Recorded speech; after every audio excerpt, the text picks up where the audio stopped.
In the previous session, we introduced one of the main types of computer memory, that is the primary memory. We define the primary memory as the short-term memory that provides the actual working space to the processor. This primary memory, it is the memory unit that directly communicates with the CPU. The primary memory is volatile in nature, meaning it loses its data when power is turned off. Now, in the occasion that all locations in this short-term memory, or let's say the primary memory, can be accessed in any order, then that type of short-term memory is what we call the RAM. RAM stands for the random access memory.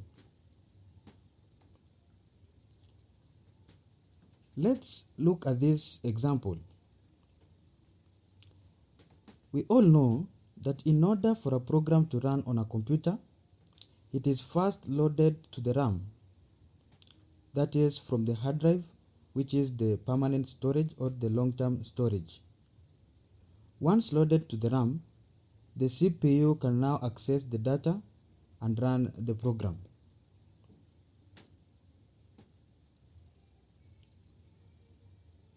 The RAM is a primary memory, and it is made up of semiconductor devices such as the transistors and the capacitors. Therefore, it needs constant electrical power to store data, and if this power is cut off, then all data is lost. This is what we call the volatile nature of the RAM. To resolve this, an interrupted power supply system is used with the computers. This is commonly known as the UPS. It is a power backup that will enable the user to save or transfer his or her work from the short-term memory to the long-term memory, where it could be retained even if the power will go off. The RAM is used to store and hold programs, data, or instructions being used in real time. That is, the instructions on which the computer is currently working on. This type of memory allows communication with the processor at higher speeds. The data on the RAM, that is the random access memory, can be read, written, and erased any number of times. From the word or from its name, the RAM can be accessed randomly, but it is very expensive. The RAM is smaller in both physical size and its capacity, that is simply the amount of data it can hold.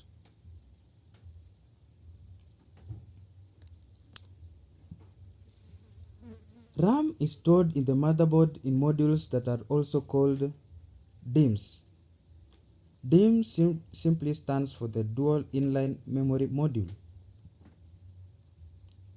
It is called a Dual Inline Memory Module because it has independent rows of pins. The DIMMs are used for optimum performance, and they are installed in identical pairs, allowing it to run in a dual channel mode to increase the speed on which it can be accessed. Now, these DIMMs have or can have a number of pins, that is ranging from 168, 184, 240 to 288 pins. The DIMMs can also be referred or can also be called the RAM sticks. Now, these DIMMs are installed in the motherboard via the memory slots. These slots can also be called the expansion slots or the expansion ports. An average motherboard can have between 2 to 4 memory slots. Now, in such a case where the memory is too low, that is the RAM is too low, then it cannot hold all the data needed by the CPU. When such a scenario comes up, then some data is stored back to the slower permanent storage, that is the hard disk drive. This is to make up for the low memory of the RAM. Now, when this happens, instead of the data shifting around the RAM and the CPU, it now needs to go back to the hard disk drive, and this slows down the computer. To solve such a scenario, you just need to increase the amount of RAM in the computer. When you do this, more data can be loaded into the faster RAMs without the need to constantly access the slow hard disk drives. This makes your computer faster, and that's why computers with more RAM are faster than the computers with low RAM. Let us now talk about the RAM capacity. Capacity is simply the amount of data that memory can hold. Capacity in RAM is measured in gigabits, with 1 gigabit equivalent to 1,000,000 bytes. In the world of computing today, the 4 GB or 4 gigabytes of RAM is the recommended for the modern Windows PCs. We then have the 8 gigabits and above. This is basically required for the video editors and other high-end software applications. The random access memory comes in two types. We have the DRAM, that is the dynamic RAM, and the SRAM, which is the static RAM. Let's go through each of them and understand better. We will begin with the dynamic RAM. Now, this is the most common type of RAM or the random access memory. It constitutes, or it is made up of memory cells that store a bit of data. Now, each memory cell constitutes, or it's made up of a transistor and a capacitor that stores electric charges. That is, a 0 when there is no charge and a 1 when there is a charge.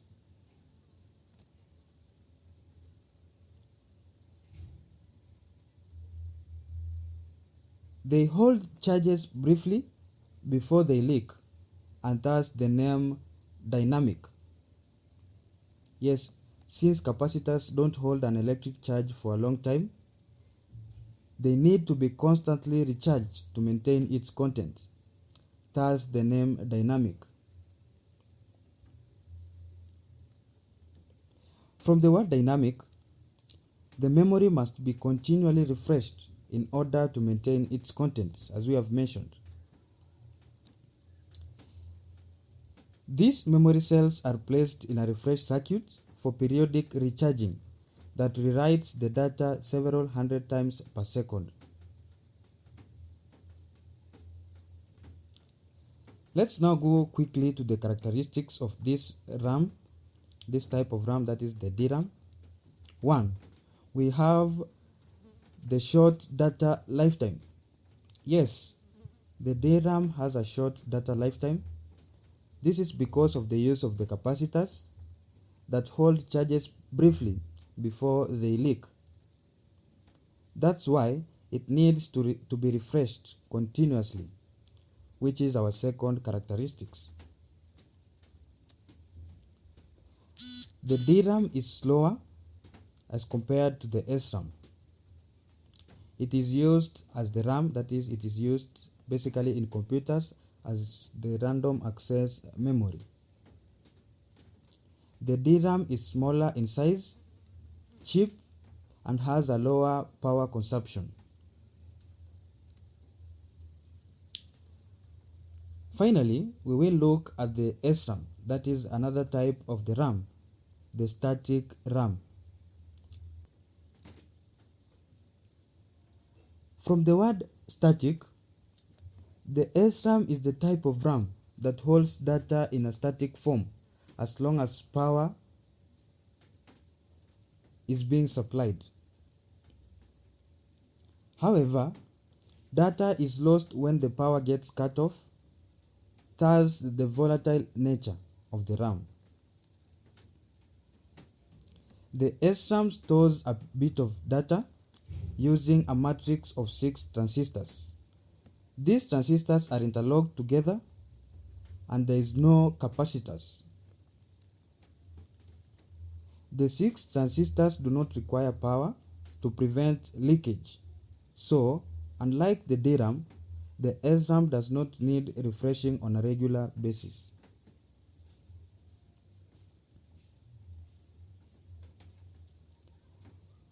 Because of the extra space in the matrix, the SRAM uses more chips than the DRAM for the same amount of storage space. This complex internal structure makes its manufacturing cost very high.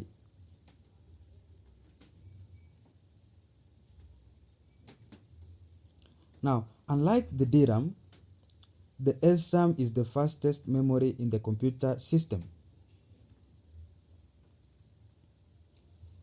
This type of RAM is best suited for the secondary operations such as the CPU fast cache memory and the storing registers.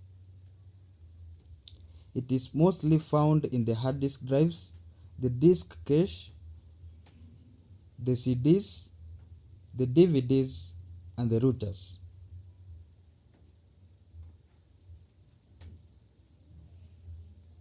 From that brief discussion, some of the characteristics of the SRAM include: it has a long life.